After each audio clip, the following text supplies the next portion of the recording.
Olá, meu amigo, olá, minha amiga, como é que vocês estão? Bem-vindos a mais um episódio onde estudamos este livro maravilhoso, Obras Póstumas, do nosso querido, ó, Kardecinho aqui que voltou, Allan Kardec. Hoje nós vamos para mais um estudo de um texto, você já sabe, mas eu repito, nós estamos na primeira parte e o livro não é dividido em temas, numerado como as outras obras, porque é uma reunião de textos, não foi esquematizado para ser assim por Kardec, foi reunido depois do seu desencarne. Então hoje nós vamos estudar os desertores. Sem demora, vamos para o texto. Se é certo que todas as grandes ideias contam apóstolos fervorosos e dedicados, não menos certo é que mesmo as melhores dentre elas têm seus desertores. O Espiritismo não podia escapar aos efeitos da fraqueza humana. Ele também teve os seus e a esse respeito não serão inúteis algumas observações. Nos primeiros tempos, muitos se equivocaram sobre a natureza e os fins do Espiritismo e não lhe perceberam o alcance. Antes de tudo mais, excitou a curiosidade. Muitos eram os que não viam nas manifestações espíritas mais do que simples objeto de diversão, divertiram-se com os espíritos, enquanto estes quiseram diverti-los. Constituíam um passatempo, muitas vezes complementar das reuniões familiares. Esta maneira por que a princípio a coisa se apresentou foi uma tática hábil dos espíritos. Sob a forma de divertimento, a ideia penetrou por toda parte e semeou germens, sem espavorir as consciências timoratas. Brincaram com a criança, mas a criança tinha de crescer. Quando aos espíritos facetos sucederam os espíritos sérios, moralizadores, quando o espiritismo se tornou ciência, filosofia, as pessoas superficiais deixaram de achá-lo divertido. Para os que se preocupam sobretudo com a vida material, era um censor importuno e embaraçoso, pelo que não poucos o puseram de lado. Não há que deplorar a existência desses desertores, porquanto as criaturas frívolas não passam de pobres auxiliares, seja no que for. Todavia, essa primeira fase não se pode considerar tempo perdido. Graças àquele disfarce, a ideia se popularizou 100 vezes mais do que se houvera, desde o primeiro momento, revestidos de vera forma, e daqueles meios levianos e displicentes saíram graves pensadores. Pelo que eu estou entendendo aqui, este trecho, este título, como o título diz, sobre desertores, são as pessoas que estavam interessadas no espiritismo apenas quando o espiritismo era um show, digamos assim, Era um show de fenômenos, porque precisou ser assim para ser chamada a atenção, para depois começar o trabalho sério, lógico, depois que Kardec se interessou por isso, e aí que virou uma filosofia, além de uma ciência muito séria, de observação, com os questionamentos muito sábios de Kardec, e aí sim a doutrina se estruturou. Então ele está falando desse povo que no começo, quando não tinha nada estruturado, que era só fenômeno, era oba-oba. Estes, quando a proposta ficou séria, picaram a mula. Mas vamos continuar. Postos em moda pelo atrativo da curiosidade, constituindo um engodo, os fenômenos tentaram a cúpidas dos que andam à cata do que surge como novidade, na esperança de encontrar aí uma porta aberta. As manifestações pareceram coisa maravilhosamente explorável e não faltou quem pensasse em fazer delas um auxiliar de seus negócios. Para outros, eram uma variante da arte da adivinhação, um processo, talvez mais seguro do que a cartomancia, a quiromancia, a borra de café, etc, etc. Para se conhecer o futuro e descobrir coisas ocultas, uma vez que, segundo a opinião então corrente, os espíritos tudo sabiam, vendo, afinal, essas pessoas que a especulação lhes escapava dentre os dedos e dava em mistificação, que os espíritos não vinham ajudá-las a enriquecer, nem lhes indicar números que seriam premiados nas loterias, ou revelar-lhes a boa sorte. ou levá-las a descobrir tesouros, ou a receber heranças, nem ainda facultar-lhes uma invenção frutuosa de que tirassem patente, suprir-lhes em suma a ignorância e dispensá-las do trabalho intelectual e material. Os espíritos para nada serviam e suas manifestações não passavam de ilusões. Tanto essas pessoas deferiram louvores ao espiritismo, durante todo o tempo em que esperaram auferir dele algum proveito, quanto o denegriram desde que chegou a decepção. Mais de um dos críticos que o vituperam tê-lo-iam elevado às nuvens, se ele houvesse feito que descobrissem um tio rico na América, ou que ganhassem na bolsa. Das categorias dos desertores, é essa a mais numerosa, mas compreende-se que os que a formam não podem ser qualificados de espíritas. Também essa fase apresentou sua utilidade. Mostrando que não se devia esperar do concurso dos espíritos, ela deu a conhecer o objetivo sérreo do espiritismo e depurou a doutrina. Sabem os espíritos que as lições da experiência são as mais proveitosas, se, logo de começo, eles dissessem, não peçais isto ou aquilo, porque nada conseguires, ninguém mais lhes daria crédito. Essa a razão por que deixaram que as coisas tomassem o rumo que tomaram, foi para que da observação ressaltasse a verdade. As decepções desanimaram os exploradores e contribuíram para que o número deles diminuísse. Eram parasitos de que elas, as decepções, livraram o espiritismo, e não adeptos sinceros.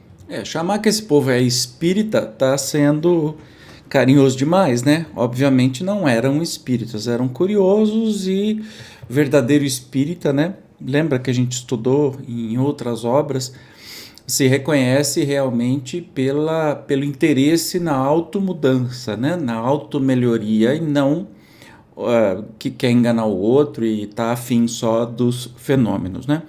Alguns indivíduos mais perspicazes do que outros, entreviram o homem na criança que acabava de nascer e temeram-na, como Herodes temeu o menino Jesus, não se atrevendo a atacar de frente o espiritismo. Esses indivíduos incitaram agentes com o encargo de o abraçarem para asfixiá-lo.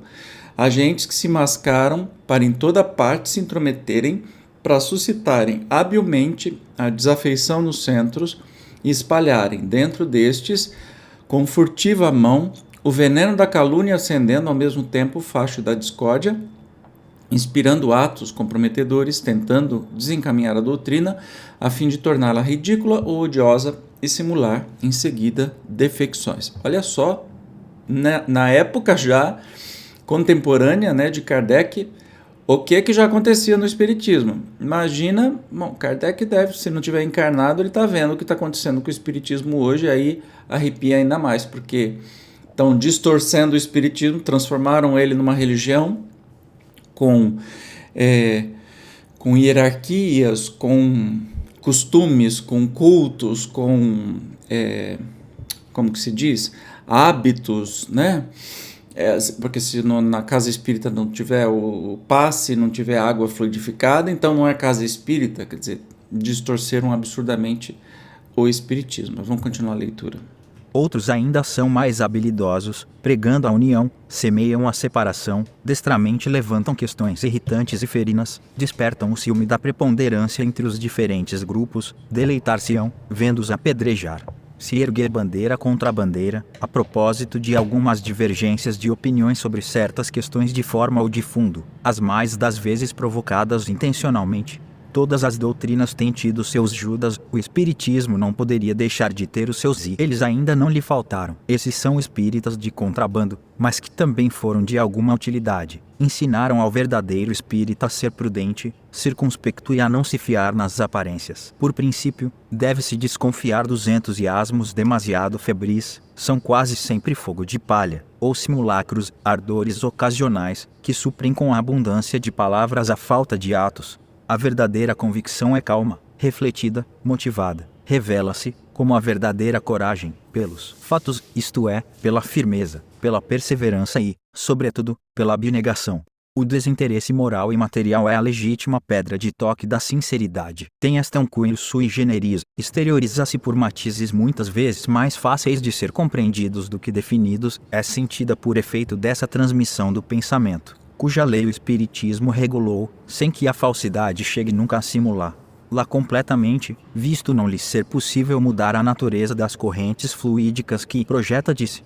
Ela, a sinceridade, considera erro dar troco à baixa e servil lisonja, que somente seduz as almas orgulhosas, lisonja por meio da qual precisamente a falsidade se trai para com as almas elevadas. Jamais pode o gelo imitar o calor. Se passarmos à categoria dos espíritas propriamente ditos, ainda aí depararemos com certas fraquezas humanas, das quais a doutrina não triunfa imediatamente.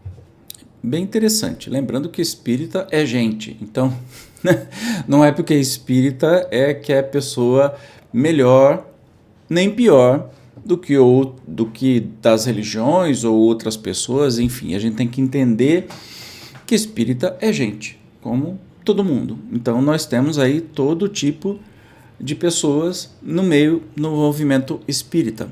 Nem melhor e nem pior. Fuja de palestras, de discursos que se colocam como a última bolacha do pacote, porque nós, os espíritas, temos esta dificuldade. Imagina quando a gente não era espírita. Essa arrogância não é de um verdadeiro espírita, né? É de um aparecidinho da estrela. Não tem nada disso, mas vamos continuar aqui. As mais difíceis de vencer-se são o egoísmo e o orgulho. Aliás, isso é falado especialmente no Evangelho, segundo o Espiritismo, e também no livro dos Espíritos, que diz qual a origem dos males do mundo: o orgulho e o egoísmo. Tudo se resume a isso, né? As duas paixões originárias do homem. Entre os adeptos convictos, não há deserções na lídima acepção do termo, visto como aquele que desertasse por motivo de interesse ou qualquer outro, nunca teria sido sinceramente espírita. Olha lá. Pode, entretanto, haver desfalecimentos. Pode dar-se que a coragem e a perseverança fraqueiem diante de uma decepção, de uma ambição frustrada, de uma preeminência não alcançada, de uma ferida no amor próprio, de uma prova difícil. Ao recuo ante o sacrifício do bem-estar, ante o receio de comprometer os interesses materiais, antes o medo do que dirão. Ao ser-se abatido por uma mistificação, tendo como consequência não o afastamento, mas o esfriamento. Ao querer viver para si, não para os outros, o beneficiar-se da crença, mas sob a condição de que isso nada custe. E aí entra já que a gente está falando de deserção, muita gente desiste, né, de ser espírita porque vê que os que mais aparecem no movimento espírita, né, não dá para chamar de liderança espírita, já que o espiritismo não é uma religião, não tem liderança, não tem hierarquia, etc, etc. Mas os que mais aparecem no meio espírita, às vezes emitem opiniões políticas podres, têm atitudes horrorosas, assim, enfim, que acabam manchando, né, o espiritismo. Não. O que a gente tem que entender, o verdadeiro espírita deveria saber que a doutrina espírita é uma coisa e o movimento espírita é outra. São coisas distintas. A doutrina é imutável, é aquilo que está lá escrito nas obras fundamentais. Ponto. Não nos romances mediúnicos, hein? Preste atenção, seja de quem for, do médium mais venerável que existir. Doutrina espírita é o que está escrito nas obras fundamentais. Beleza? Revista Espírita e todas as outras que a gente estuda aqui no canal. Essas são as obras. Não o que está escrito em romance espírita. Tem muito romance espírita consagrado que fala verdadeiros absurdos contrários ao que nos diz os espíritos no livro dos espíritos. Ó, abre o olho, não é porque tem um nome pomposo de um médium venerável que está vivo, que morreu, não interessa, que por isso está certo. Lembrando, a doutrina espírita foi feita de milhares de espíritos, milhares de médiuns, todos concatenados por Kardec, todos coordenados por Kardec, o autor do espiritismo, né? E mais a sociedade espírita e muita cabeça pensando para não colocar besteira no ar. E os romances espíritas é um espírito para um médium. Você não quer comparar uma coisa com a outra porque não dá. É a visão que um espírito tem da sua realidade espiritual transmitida para aquele médium e assim ficou, tá?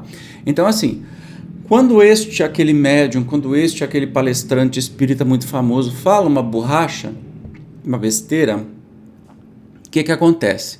Primeiro, todo mundo tem o direito de falar tanto de besteira que quiser, porque a gente é a compreensão daquilo que a gente vive. Eu, Evandro, falo na compreensão da vida que eu tenho. Não quer dizer que eu esteja completamente com a razão ou completamente certo, entende? Ou certo, sei lá. Mas a gente não pode esquecer que a doutrina espírita foi feita de uma outra forma e essa não tem jeito de nos decepcionar quando a gente se decepciona com pessoas ou dirigendo o centro, um autor, ou um médium. A gente decepciona com as pessoas, com o movimento espírita. Dá para você entender que você não pode misturar as duas coisas? Né? O verdadeiro espírita está afim de outra coisa, não está afim de ficar correndo atrás de palestrante, de médium, seja lá quem for, para ficar pegando autógrafo, fazendo foto, bater palminha. O verdadeiro espírita é outra história. Né? A gente pode ser fã das pessoas, tá tudo certo, eu sou fã de um monte de gente. O que não pode é você ligar as duas coisas, ser fã da pessoa e dizer, olha, essa pessoa representa o espiritismo. Não representa. Tá claro? Podemos continuar? Então tá bom, então vamos para frente. Sem dúvida, podem os que assim procedem ser crentes, mas, sem contestação, crentes egoístas, nos quais a fé não ateou o fogo sagrado do devotamento e da abnegação, as suas almas custa desprenderem-se da matéria. Fazem nominalmente número, porém não a contar com eles. Todos os outros são espíritas que em verdade merecem esse qualificativo. Aceitam por si mesmos todas as consequências da doutrina e são reconhecíveis pelos esforços que empregam por melhorar-se, sem desprezarem, além dos limites do razoável, os interesses materiais. Estes são, para eles, o acessório, e não o principal. Não consideram a vida terrena senão como travessia mais ou menos penosa. Estão certos de que do emprego útil ou inútil que lhe derem depende o futuro. Têm por mesquinhos os gozos que ela proporciona. Em face do objetivo esplêndido que entreveem no além, não se intimidam com os obstáculos com que topem no caminho. Veem nas vicissitudes e decepções provas que não lhes causam desânimo, porque sabem que o repouso será o prêmio do trabalho. Daí vem que não se verificam entre eles deserções, nem falências. Por isso mesmo, os bons espíritos protegem manifestamente os que lutam com coragem e perseverança. Aqueles cujo devotamento é sincero e sem ideias preconcebidas, ajudam-nos a vencer os obstáculos e suavizam as provas que não possam evitar-lhes. Ao passo que, não menos manifestamente, abandonam os que se afastam deles e sacrificam a causa da verdade às suas ambições pessoais. Entendeu? Vou repetir aqui. Onde é que está mesmo? Suas almas, sem desprezarem os limites. Está dizendo os verdadeiros espíritas, né? Verdadeiros espíritas. Merecem esse qualificativo, aceitam por si mesmos todas as consequências da doutrina e são reconhecíveis pelos esforços que empregam por melhorar-se. Entendeu? É só isso. Não é aquele que frequenta centro, não é aquele que funda centro, que dirige centro, que trabalha no centro, que é médium, que escreve romance espírita, que faz palestra espírita, que participa de congresso espírita. Não é esse o verdadeiro espírita. O verdadeiro espírita é aquele que estuda a doutrina, as obras fundamentais, com o objetivo de se melhorar. E aí tem todas as qualificações que eu não vou repetir, que a gente acabou de ler, tá? Deveremos incluir também entre os desertores, os que abandonam o espiritismo, os que se retiram porque a nossa maneira de ver não lhes satisfaz, ou seja, aqueles que não concordam. Os que por acharem muito lento ou muito rápido o nosso método, pretendem alcançar mais depressa e em melhores condições a meta que visamos. Certamente que não, se tem por guia a sinceridade e o desejo de propagar a verdade. Sim, se seus esforços tendem unicamente a se porem eles em evidência e a chamar sobre si a atenção pública, para a satisfação do amor próprio e de interesses pessoais. Ai! Juro que eu, como você sabe, eu não leio antes, né? Então, assim, parece que está falando o que eu acabei de dizer. Quem usa o espiritismo como trampolim para aparecer, para ganhar dinheiro, para ganhar poder, estar em evidência, então que acha muito lenta essa transformação, né? E ele continua aqui, ó. Tendes um modo de ver diferente do nosso, não simpatizais com os princípios que admitimos. Nada prova que estáis mais próximos da verdade do que nós. Pode-se divergir de opinião em matéria de ciência, investigai do vosso lado, como nós investigamos do nosso. O futuro dará a ver qual de nós está em erro ou com a razão. Não pretendemos ser os únicos a reunir as condições fora das quais não são possíveis estudos sérios e úteis. O que temos feito podem outros, sem dúvida, fazer. Que os homens inteligentes se agreguem a nós, ou se congreguem longe de nós, pouco importa. Se os centros de estudo se multiplicarem, tanto melhor, será um sinal de incontestável progresso, que aplaudiremos com todas as nossas forças. Quanto às rivalidades, as tentativas que façam por nos suplantarem, temos um meio infalível de não as temer. Trabalhamos para compreender, por enriquecer a nossa inteligência e o nosso coração. Lutamos com os outros, mas lutamos com caridade e abnegação. O amor do próximo inscrito em nosso estandarte é a nossa divisa, a pesquisa da verdade, venha de onde vier, o nosso único objetivo. Com tais sentimentos, enfrentamos a zombaria dos nossos adversários e as tentativas dos nossos competidores. Se nos enganarmos, não teremos o tolo amor próprio que nos leve a obstinar-nos em ideias falsas. Há, porém, princípios acerca dos quais podemos todos estar seguros de nos não enganarmos nunca: o amor do bem, a abnegação, a proscrição de todo sentimento de inveja e de ciúme. Estes princípios são os nossos, vemos neles os laços que prenderam todos os homens de bem, qualquer que seja a divergência de suas opiniões. Somente o egoísmo e a má-fé erguem entre eles barreiras intransponíveis. Parece que ele está falando de hoje, né? Da convivência, porque é humana. Acontece desde aquela época. Gente que quer se aproveitar, gente que quer se aparecer. Kardec diz assim, olha, se abrir mais grupo de estudos, ou seja, quanto mais, melhor. Eu fico muito feliz que isso aconteça, porque ele não quer grandes, ultra megas grupos espíritas, porque sabe que aí vem as vaidades, aí fica disputa por poder, disputa por isso, disputa por aquilo, e que vai enviesando, vai entortando todo o propósito da doutrina. Por isso que, inclusive, no final do livro dos médiuns, é o livro dos médiuns? Acho que sim, tem lá uma receita de como fazer uma sociedade espírita, e assim... O número de pessoas dessa sociedade é 20. Passou de 20, tem que começar a procurar e abrir outros lugares. Não o que aconteceu aqui no Brasil de verdadeiros templos, né, do espiritismo, lugares com 5.000 pessoas, sabe? Umas coisas assim, que aí você imagina que não é que não pode, é que ele já sabia que ia dar trabalho para poder coordenar, para poder lidar com os sentimentos humanos. Simples assim. Mas... qual será a consequência de semelhante estado de coisas? Indubitavelmente, o proceder dos falsos irmãos poderá de momento acarretar algumas perturbações parciais, pelo que todos os esforços devem ser empregados para levá-las ao malogro, tanto quanto possível. Essas perturbações, porém, pouco tempo necessariamente durarão e não poderão ser prejudiciais ao futuro. Primeiro, porque são simples manobras de oposição fadadas a cair pela força mesma das coisas. Depois, digam o que disserem ou façam o que fizerem, ninguém seria capaz de privar a doutrina do seu caráter distintivo, da sua filosofia racional e lógica, da sua moral consoladora e regeneradora. Então, Kardec, vou te contar um segredo. Sim, já privaram. Tem muitos lugares que se chamam centros espíritas, que a última coisa que estudam são as obras da doutrina espírita. Virou uma religião esquisita, com manias, com poderes, com não podes, com o silêncio é uma prece, que barbaridade. Acho que você está vendo de onde você está, né? Mas enfim. Hoje estão lançadas de forma inabalável as bases do Espiritismo. Os livros escritos sem equívoco e postos ao alcance de todas as inteligências serão sempre a expressão clara e exata do ensino dos Espíritos e o transmitirão intacto aos que nos sucederem. Aos que querem, Kardec. Aos que querem. Infelizmente, muita gente não quer, né? Nós aqui, neste momento, queremos. Estamos estudando na fonte, né?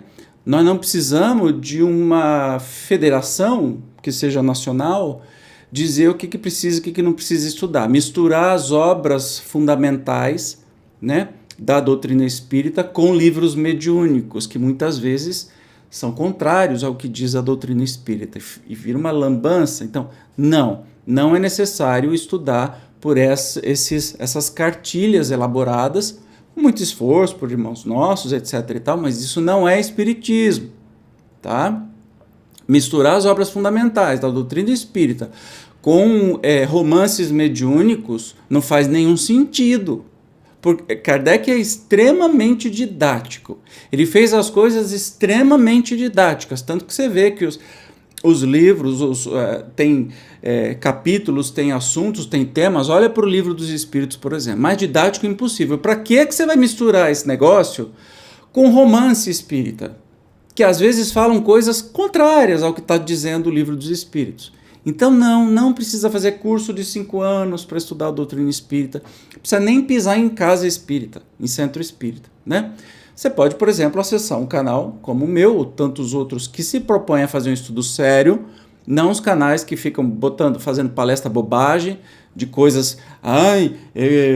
Kardec entrevistou o primeiro extraterrestre, sabe, umas coisas assim, sem pé e sem cabeça. O pior que dá, assim, 500 mil visualizações, aí você percebe como é que a doutrina está bem no caminho errado, bem no caminho diferente daquele imaginado por Kardec. Então, assim, para quem é sério e quer estudar o Espiritismo como ele é, como a doutrina espírita estuda as obras fundamentais. Eu só estou aqui porque eu estudo olhando para a câmera e a gente estuda junto, mas você nem precisa de mim. Você pega a sua obra fundamental na mão e pode estudar por conta própria e pronto. Não precisa botar o pé numa casa espírita. Não precisa ir lá tomar um passo, tomar uma água mediúnica. Não precisa. Não é isso o Espiritismo. Tá? Vamos continuar. Insta a não perder de vista que estamos num momento de transição e que nenhuma transição se opera sem conflito. Ninguém, pois, deve espantar-se de que certas paixões se agitem, por efeito de ambições malogradas, de interesses feridos, de pretensões frustradas. Pouco a pouco, porém, tudo isso se extingue, a febre se abranda, os homens passam e as novas ideias permanecem. Espíritas, se quereis ser invencíveis, sede benévolos e caridosos. O bem é uma couraça contra a qual sempre se quebraram as manobras da malevolência. Nada, pois, temamos, o futuro nos pertence. Deixemos que os nos SOS adversários se debatam, apertados pela verdade que os ofusca. Qualquer oposição é impotente contra a evidência, que inevitavelmente triunfa pela força mesma das coisas. É uma questão de tempo a vulgarização universal do Espiritismo e neste século o tempo marcha a passo de gigante, sob a impulsão do progresso. Legal, né? Isso foi Kardec que está nos dizendo. E olha que interessante, como nota, como complemento deste artigo, publicamos uma instrução que sobre o mesmo assunto Allan Kardec deu logo que voltou ao mundo dos espíritos, ou seja, ele deu uma comunicação mediúnica. Kardec então se comunicou? Muitas vezes. E por que não se comunicaria? Precisaria de um código. Olha, eu vou deixar um código só para as pessoas eleitas me ouvirem. Isso não é espiritismo, isso é esoterismo, é qualquer outra coisa. Me parece charlatanismo, né? Por quê? Por que Kardec não se comunicaria estando no mundo espiritual? Já parou para pensar? Ele fez a doutrina espírita assim, por que ele chegaria do outro lado? Não vou falar, vou deixar um código para quem quiser me ouvir, para saber que sou eu mesmo. Gente, você sabe de quem eu estou falando, né? Se não sabe, foi de um médium muito famoso, desencarnou, e aí vem uns donos, né? Uns donos desses médium e diz assim, não, porque ele deixou um código, porque não é em qualquer lugar que ele vai se manifestar. Eu estou falando de Chico Xavier, e essas lorotas que vem falando que ele vai deixar um código. O Chico, que recebia tudo quanto é tipo de espírito, por que ele não falaria, não se manifestaria numa casa espírita, nem que se for a menor que pode existir no interiorzão do Brasil? Precisa de um código? Precisa ser só para os médiums X, Y, Z, ou os eleitos que vão... Olha, estes assinam embaixo, foi o Chico mesmo, o resto é tudo falsidade. Não, né, gente? Vamos estudar o livro dos médiuns para saber como é que se analisa uma comunicação mediúnica, mas não faz sentido que Kardec e Chico não tivessem se comunicado depois do desencarne, ok? Pareceu-nos interessante para os nossos leitores juntar as páginas eloquentes e viris que se acabam de ler a opinião atual do organizador por excelência da nossa filosofia. Então nós vamos ver agora comunicação de Kardec sobre este assunto, reunido pelo pessoal da Sociedade Espírita, né, de Estudos Espíritas de Paris, e aí eles colocaram também. Ok? Vamos lá. Quando eu me achava corporalmente entre vós, disse muitas vezes que havia de fazer aí uma história do Espiritismo, que não seria destituída de interesse. É este, ainda agora, o meu parecer, e os elementos que eu reunira para esse fim poderão servir um dia à realização da minha ideia. É que eu, com efeito, me encontrava mais bem colocado do que qualquer outro para apreciar o curioso espetáculo que a descoberta e a vulgarização de uma grande verdade provocara.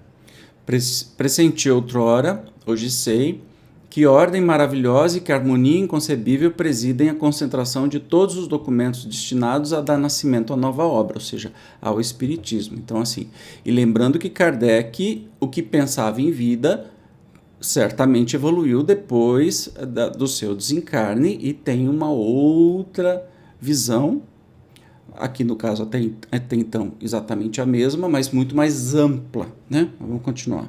A benevolência, a boa vontade, o devotamento absoluto de uns, a má-fé, a hipocrisia, as maldosas manobras de outros, tudo concorre para garantir a estabilidade do edifício que se eleva. Nas mãos das potestades superiores, que presidem a todos os progressos, as resistências inconscientes ou simuladas, os ataques visando semear o descrédito e o ridículo, se tornam elementos de elaboração que não tem feito, que é o que não tem posto em ação para asfixiar no berço a criança. A princípio o charlatanismo e a superstição quiseram, ora um, ora outra, apoderar-se dos nossos princípios, a fim de os explorarem em proveito próprio. Todos os raios da imprensa se projetaram contra nós, chasquearam das coisas mais respeitáveis. Atribuíram aos espíritos do mal os ensinos dos espíritos mais dignos da admiração e da veneração universais. Entretanto, todos esses esforços conjugados mais não conseguiram, senão proclamar a impotência dos nossos adversários. É dentro dessa luta incessante contra os preconceitos firmados, contra erros acreditados, que se aprende a conhecer os homens. Eu sabia, ao consagrar-me à obra da minha predileção, que me expunha ao ódio, à inveja e ao ciúme dos outros. O caminho se achava ensado de dificuldades que de contínuo se renovavam. Nada podendo contra a doutrina, atiravam-se ao homem, mas, por esse lado, eu me sentia forte, porque renunciar à minha personalidade, que me importavam os esforços cedilha maiúsculo OS da calúnia, a minha consciência e a grandeza do objetivo me faziam esquecer de boa vontade as urzes e os espinhos da estrada. Os testemunhos de simpatia e de estima, que recebidos que me souberam apreciar, constituíram a mais estimável recompensa que eu jamais ambicionara. Mas quantas vezes teria sucumbido ao peso da minha tarefa, se a afeição e o reconhecimento de muitos não me houvessem feito olvidar a ingratidão e a injustiça de alguns, porquanto, se os ataques contra mim dirigidos sempre me encontraram insensível. Penosamente magoado me sentia, devo dizê-lo, todas as vezes que descobria falsos amigos entre aqueles com quem mais contava. Se é justo censurar os que hão tentado explorar o espiritismo ou desnaturá-lo em seus escritos, sem o terem previamente estudado, quão mais culpados não são os que, depois de lhe haverem assimilado todos os princípios, não contentes de se lhe apartarem do seu, contra ele voltaram todos os seus esforços. Você imagina o tanto que Kardec sofreu, o tanto de gente falsa que estava do lado dele, o tanto de perna que foi passado nesse homem. Você imagina, né? E aí, o que o ofendia é que, assim, muita gente atacava o espiritismo sem ao menos ler uma linha sobre o que era, especialmente a Igreja Católica da época, bispos, padres, etc e tal, mas muitas outras pessoas também faziam. Mas o que deixava ele mais bravo, eu ia falar, mais puto da vida, era aqueles que conheciam e, por isso, eram contra e eram verdadeiros desertores. É sobretudo para os desertores dessa categoria que devemos implorar a misericórdia divina, pois que apagaram voluntariamente o facho que os iluminava e com o qual podiam esclarecer os outros. Eles, por isso, logo perdem a proteção dos bons espíritos e, conforme a triste experiência que temos feito, bem depressa chegam, de queda em queda, às mais críticas situações. Nós estamos falando aqui de alguém que está enxergando a situação lá do mundo dos espíritos, tá? Mas vamos finalizar aqui. Desde que voltei para o mundo dos espíritos, tornei a ver alguns desses infelizes. Arrependem-se agora, lamentam a inação em que ficaram e a má vontade de que deram prova, sem lograrem, todavia, recuperar o tempo perdido. Tornaram em breve à terra, com o firme propósito de concorrerem ativamente para o progresso e se verão ainda em luta com as tendências antigas, até que definitivamente triunfem. Fora de crer que os espíritas de hoje, esclarecidos por esses exemplos, evitariam cair nos mesmos erros, Assim, porém, não é. Ainda por longo tempo haverá irmãos falsos e amigos desacisados, mas, tal como seus irmãos mais velhos, não conseguirão fazer que o espiritismo saia da sua diretriz. Embora causem algumas perturbações momentâneas e puramente locais, nem por isso a doutrina periclitará. Ao contrário, os espíritas transviados bem depressa reconhecerão o erro em que incidiram e virão colaborar com maior ardor na obra por um instante abandonada e, atuando de acordo com os espíritos superiores que dirigem as transformações humanitárias, caminharão a passo rápido para os ditosos tempos prometidos à humanidade regenerada. Olha, essa mensagem foi dada em Paris em novembro de 1869. Legal, né? Só nessa obra a gente vê até mensagens mediúnicas do próprio Kardec. Muito bom, muito bem. No próximo episódio nós vamos estudar um texto que tem por título Ligeira Resposta aos Detratores do Espiritismo. Eu te espero como sempre. Até lá. Tchau.